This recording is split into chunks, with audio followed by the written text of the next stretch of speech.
हर खबर पर होगी आपकी पकड़। डाउनलोड कीजिए एबीपी लाइव ऐप। और देखिए, इस वक्त बहुत बड़ी खबर आपको दे दें। मशहूर शायर राहत इंदौरी नहीं रहे, ये खबर आ रही है इस वक्त। मशहूर शायर राहत इंदौरी का निधन हो गया है। कोरोना से संक्रमित हुए थे राहत इंदौरी और अब उनका निधन हो गया है। इस वक्त ये बड़ी खबर अपने दर्शकों को हम दे रहे हैं। कोरोना से संक्रमित थे राहत इंदौरी, इंदौर के अस्पताल में भर्ती थे, वहां पर उनका इलाज किया जा रहा था और उनका निधन हो गया है। इस वक्त की बड़ी खबर हम आपको बता रहे हैं। मशहूर शायर राहत इंदौरी का निधन हो गया है। उनका इलाज चल रहा था, कोरोना से संक्रमित हुए थे और अब उनका निधन हो गया है। इस वक्त की बड़ी खबर एबीपी न्यूज पर अपने दर्शकों को हम दे रहे हैं। कोरोना से संक्रमित हुए थे राहत इंदौरी, उनका इलाज जारी था, इंदौर में भर्ती थे वो अस्पताल में, वहीं पर इलाज हो रहा था और उनका निधन हो गया है। ब्रजेश राजपूत जुड़ गए हमारे साथ। ब्रजेश, क्या मिल रही है पूरी जानकारी? देखिए, बड़ी दुखद खबर है। हमारे देश के जो मशहूर शायर जो इंदौर में रहते थे, राहत इंदौरी, अभी आधे घंटे पहले उन्होंने दम तोड़ दिया है। दरअसल वो कोरोना पॉजिटिव थे और पिछले 7-8 दिन से बीमार चल रहे थे। मेरी इंदौर के कलेक्टर मनीष सिंह से बात हुई, उन्होंने कहा कि लंबे समय से बीमार थे, उनको हम लोगों ने कोरोना का टेस्ट कराया है, पॉजिटिव निकला। फिर उनको अभी अरविंदो हॉस्पिटल में आज सुबह भर्ती करवाया गया था और उनको बहुत सारी बीमारियां एक साथ थी और मगर अभी जो बीमारी का तात्कालिक कारण ये था कि उनको अभी 4 बजे करीब उनको एक मैसिव हार्ट अटैक आया, जिसके चलते फिर वो सर्वाइव नहीं कर पाए।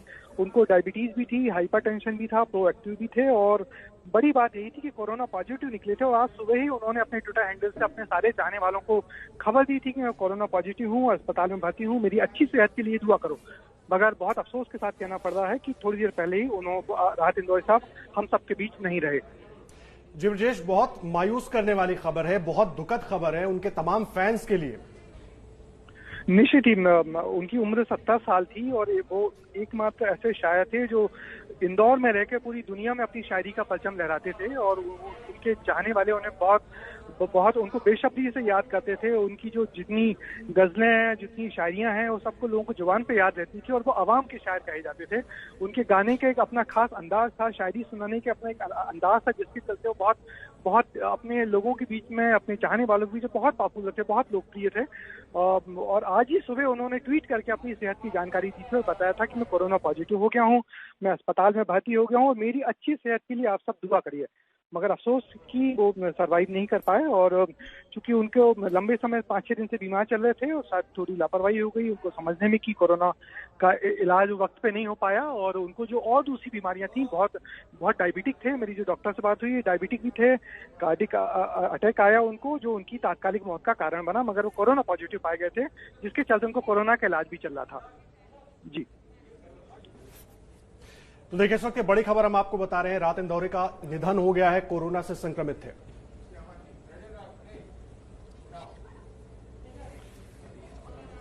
और इस वक्त मुनव्वर राणा साहब जुड़ गए हमारे साथ। मुनव्वर राणा साहब, बहुत दुखद खबर आ रही है, राहत इंदौरी साहब का निधन हो गया है। कैसे याद करेंगे आप उनको इस वक्त, और बहुत बड़ी क्षति। हेलो जी राणा साहब, आवाज पहुंच रही है आप तक? हाँ, सवेरे ही मुझे दीक्षित साहब ने फोन किया था कि रात बीमार है, तो ये बहुत बड़ा नुकसान है जी। और हमारा तो क्योंकि राती नुकसान भी है, क्योंकि रात हमारे दोस्त भी थे, हमनवा भी थे, हम सफर भी थे और बहुत बड़ा नुकसान है। और हमारी उर्दू शायरी का एक बहुत बड़ा जो पिलर है वो गिर गया। मुनव्वर राणा साहब, कहा जाता है, आमतौर पर ये कहा जाता है कि ये कमी पूरी नहीं होगी, लेकिन सचमुच अब ये कमी पूरी नहीं होगी, क्योंकि राहत एक शायर नहीं थे, एक स्कूल थे, एक यूनिवर्सिटी थे। राहत ने अपने लबो लहजे के हिंदुस्तान के में हजारों ऐसे नए शायर पैदा किए जो राहत के लबो लहजे के कुछ सीख कर जिन्होंने शायरी शुरू। जी मुनव्वर राणा साहब, बहुत धन्यवाद आपका हमारे साथ जुड़ने के लिए, अपनी बातचीत रखने के लिए। हरीश मिश्रा साहब हमारे साथ जुड़ गए हैं, राहत इंदौरी साहब के दोस्त हैं आप। हरीश मिश्रा साहब, बहुत दुखद खबर है और बहुत बड़ी क्षति उनके फैंस के लिए भी, परिवार के लोगों के लिए तो है ही, उनके चाहने वालों के लिए। हेलो जी हरीश जी, बहुत बड़ी क्षति है शायरी के लिए भी, उनके परिवार वालों के लिए भी और तमाम फैंस जो उनके चाहने वाले दुनिया भर में। भाई, ये मेरी कंटिन्यूस उनके घर वालों से बात हो रही थी। कल रात को उनके बेटे सतलज से मेरी काफी देर बात हुई और मैंने सारी खबर ली।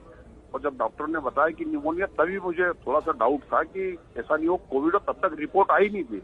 और जैसे ही कोविड की रिपोर्ट आई है तब से थोड़ा चिंतित था, और अभी मुझे समझ में नहीं आ रहा है जिसे मुझे पता लगा है। और मेरे जिस तरीके से उनसे रिश्ते थे और वो मुझे छोटा भाई मानते थे, और मुझे याद है कि इस तरीके का इंसान और इस तरीके का कलाकार होना बड़ा मुश्किल है, जिसने कभी जिंदगी में ये नहीं पूछा कि वहां मुझे कितने पैसे मिलेंगे, क्या होगा। अगर आपने उनसे कहा कि राज भाई आपको 15 तारीख को पहुंचना है तो आप भूल जाओगे, लेकिन उनको याद रहता था कि मुझे 15 तारीख को आना है।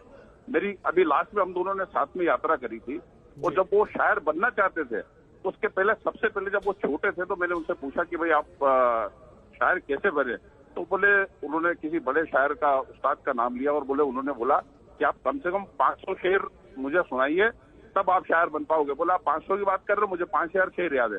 तब वो करीब शायद 8वीं या 9वीं क्लास में पढ़ते होंगे। तो राज साहब का सन 80 से पहले से मेरी उनसे दोस्ती रही है, और चूंकि मैं भी इंदौर का ही हूँ और सारे लोगों को मालूम था कि भाई मैं राज साहब के बड़े करीब हूँ। और राज भाई जब भी कभी दुबई के कोई भी प्रोग्राम होते थे, जाहिर सी बात है सबके लिए दुखद खबर है ये, और खास करके जो उनके तमाम फैंस पूरी दुनिया में मौजूद थे, बहुत दुखद खबर है। बहुत धन्यवाद आपका हमारे साथ जुड़ने के लिए।